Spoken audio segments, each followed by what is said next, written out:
شكون عينه سي باجي قايد سلسي وقت اللي تعين؟ بلا حويجه نحب نسالك سؤال. اش معناها حكم الظل؟ يعني حكومة ظل تعرفها سياسي. لا فسرني وانا ما فهمتش والله ماني فاهم اش معناها حكومة الظل. هي القوى اللي تحكم من وراء الستار. وراء الستار. القوى شنو هي القوى هذه؟ Nous avons consulté un politologue français, Pierre Fayan de Villemarais. Villemarais, vous êtes écrivain, vous avez publié 18 ouvrages. انت من اقرب المقربين للسي باجي وديما نشوفوك كالظل نتاعو ديما وراه وين في اي مشهد نشوف تو تشوفني اقل. سي عمر موجود. تو تشوفني اقل. بالعكس تو تشوفني اقل. في بالي بالعكس. خليني نجاوبك على العنصر الثاني. Vous publiez aussi depuis plus de 20 ans cette lettre d'information du Centre européen d'information. Alors, notre propos aujourd'hui est d'introduire quelques notions précises sur le gouvernement secret. J'ai étudié d'abord toutes les affaires de l'international communiste et soviétique pendant des années et un jour je me suis rendu compte que ce n'était pas suffisant comme explication, une soi-disant confrontation entre deux mondes et puis en même temps tout à coup des choses bizarres se passant en coulisses et comme s'il y avait une sorte de compromis ou tacite ou organisé entre l'Est et l'Ouest par-dessus nos têtes. Donc je me suis mis à étudier aussi les coulisses du monde occidental.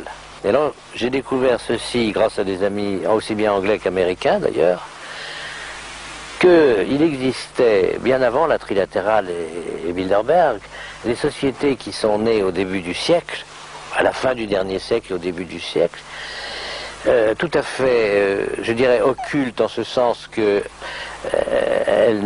on n'y pénétrait pas, n'importe qui n'y allait pas, il fallait être recruté par un ou deux, coopté, et des petits cercles d'abord.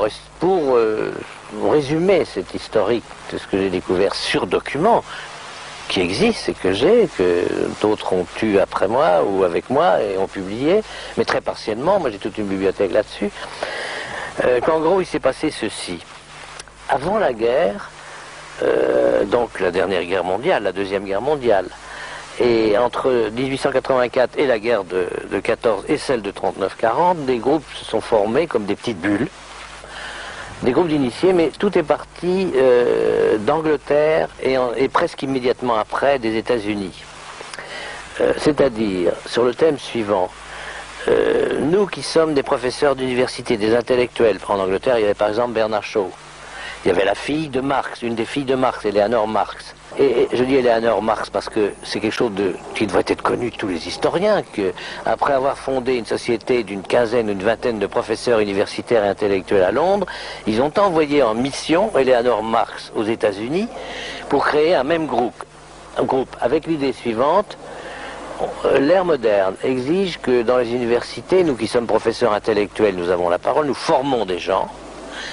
Eh bien, nous allons les former à notre programme de réorganisation du monde et au lieu de faire la révolution par la rue, qui se termine toujours tragiquement et qui peut nous échapper, nous allons faire la révolution par en haut, c'est-à-dire par les élites.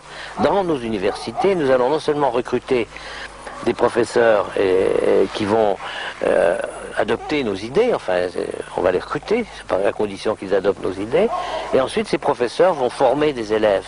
Alors il faut voir qu'il y a eu un siècle de travail comme ça. La société de Londres s'appelait la Société Fabienne, britannique, et ne recrutait que petit à petit, sans hâte, parce que c'est ça la différence avec les partis, les mouvements politiques.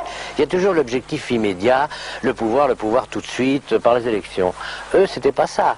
C'était le pouvoir dans l'ombre, comme conseillers. Ne cherchons jamais les premières places, mais soyons toujours là, indispensables, parce que nous sommes savants, parce que nous sommes professeurs universitaires spécialisés dans tel et tel domaine. La même chose aux États-Unis. وخذا وقته الكافي اللازم باش نضج المسألة نتاعو ومن بعد شعر انه عنده دور مازال عنده دور باش يقوم به في البلاد هذه.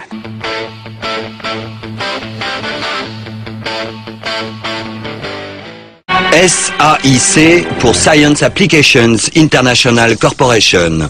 4 lettres anonymes qui cachent en réalité l'une des plus grosses sociétés américaines travaillant dans les domaines du renseignement et de la défense, la machine de guerre privée et ultra secrète du Pentagone et de la CIA.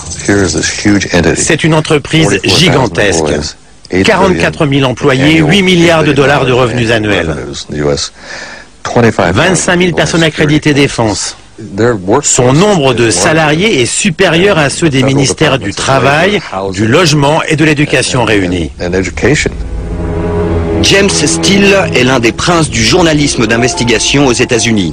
Il a enquêté 6 mois pour percer les secrets de cette pieuvre militaire et ses révélations sont stupéfiantes.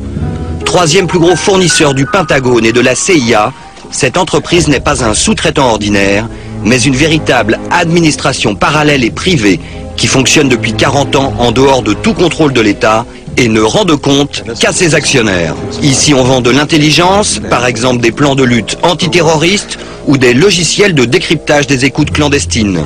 Des contrats facturés chaque fois plusieurs centaines de millions de dollars.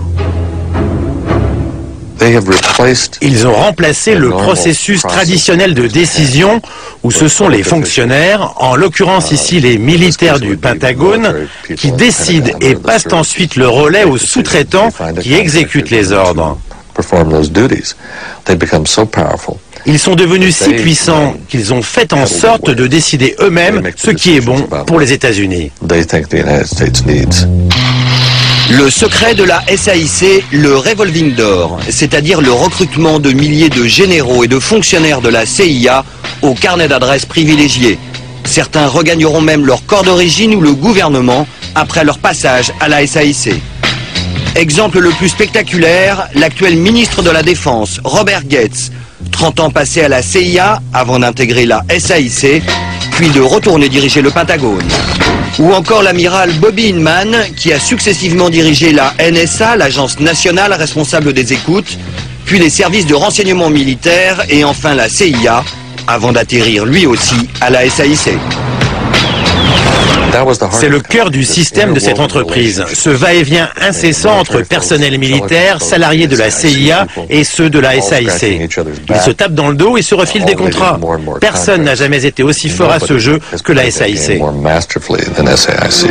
Les attentats du 11 septembre et bien évidemment la guerre en Irak ont permis à la SAIC de multiplier son chiffre d'affaires et son influence. C'est elle, par exemple, qui a été chargée d'organiser l'opposition irakienne en exil et de coacher ses dirigeants. Elle aussi qui a obtenu le budget pour faire du lobbying auprès des États européens en faveur de la guerre. Elle, enfin, qui a reçu 100 millions de dollars pour lancer à Bagdad une télévision libre et indépendante sur le modèle de la BBC. Nous avons retrouvé l'homme chargé de cette dernière mission. Il s'agit d'un producteur chevronné de la télévision américaine. Engagé juste avant le début de la guerre, il a démissionné au bout de 6 mois sous la pression des Men in Black de la SAIC. L'administration, avec l'aide de la SAIC, a préféré manipuler et censurer les informations plutôt que donner aux Irakiens l'occasion de goûter à un peu de démocratie.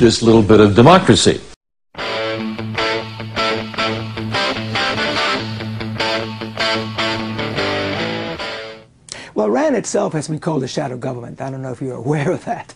But even back in the 1950s, because so many people went from RAND to the government back to RAND, back to the government, back and forth. It was a revolving door. RAND as a harbor and as the cradle of the military-industrial complex and as the birthplace of the technocratic elite that wants to run this country has been involved in the creation of a shadow government from the very beginning. There's no doubt about that. And it continues to be involved in that kind of thing.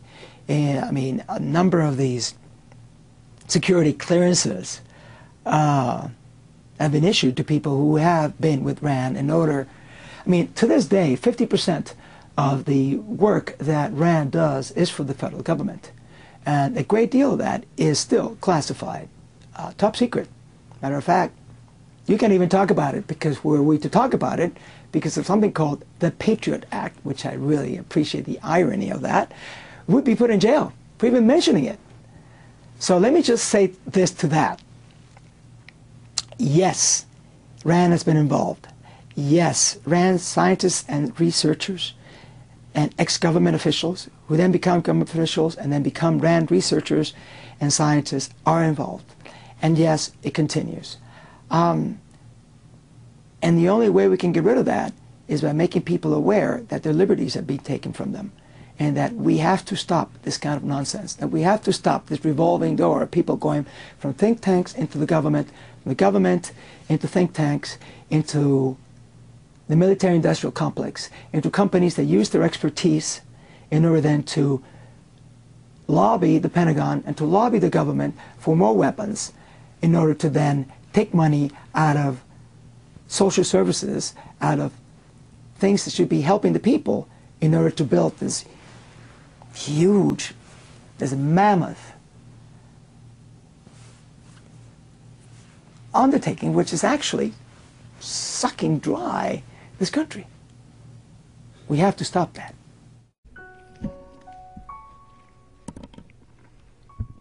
The rancorous debate over the debt belies the fundamental truth of our economy, that it is run for the few at the expense of the many, that our entire government has been turned into a machine which takes the wealth of the mass of Americans and accelerates it into the hands of a few. Let me give you some examples. Take war. War takes the money from the American people and puts it into the hands of arms manufacturers, of war profiteers, private armies. The war in Iraq, based on lies, $3 trillion will be the cost of that war at least. The war in Afghanistan, based on a misreading of history, $500 billion in expenses already. The war against Libya will be $1 billion by September. 50% of our discretionary spending goes for the Pentagon. A massive transfer of wealth into the hands of a few. Well, the American people lack sufficient jobs, health care, housing, retirement security. Our energy policies take the wealth from the American people and put it into the hands of the oil companies. We could be looking at $150 a barrel for oil in the near future.